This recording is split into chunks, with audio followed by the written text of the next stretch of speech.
Sveiki, Jonai. Jau antras mėnuo, kaip treniruojamės. Ir pačioj pradžioj man puikiai ėjosi. Pilna jėgų, džiaugsmo, pasitikėjimo savimi.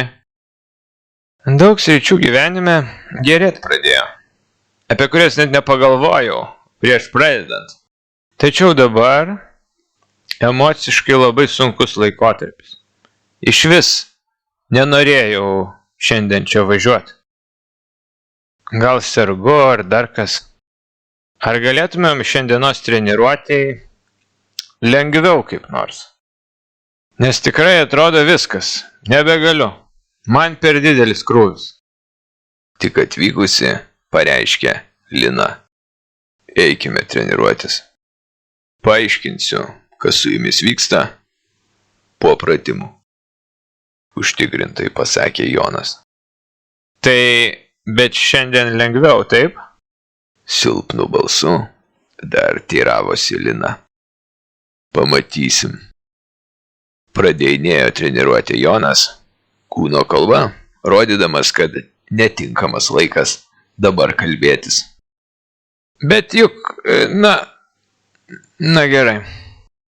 Pasidavė Lina. Pabaigus visą treniruotę iki galo, Jonas pradėjo pokalbį. Matot, pilnai atlikot treniruotę.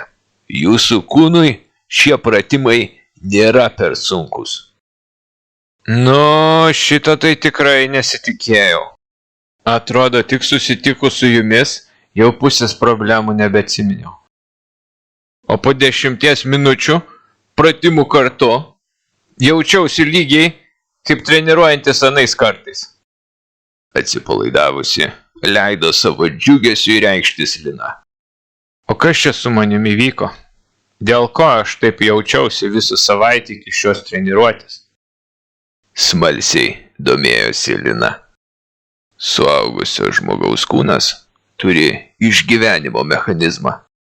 Jeigu jūsų gyvenime prasideda greiti pokyčiai, kaip pavyzdžiui, nuo reguliarių treniruočių, kūnas jumis pradeda tikrinti, ar naujos esamos sąlygos yra tik laikina situacija, ar dabar laikas transformuotis. Tikrinimas vyksta mintimis ir emocijomis, sukeliant jums virsmus, kad grįžtumėt ten, kur buvote, prieš pradedant šį pokyčių etapą. Tokio tipo tikrinimas dažniausiai prasideda po pirmojo treniruočių mėnesio ir gali kartotis kelis kartus, iki kol praeis 100 dienų.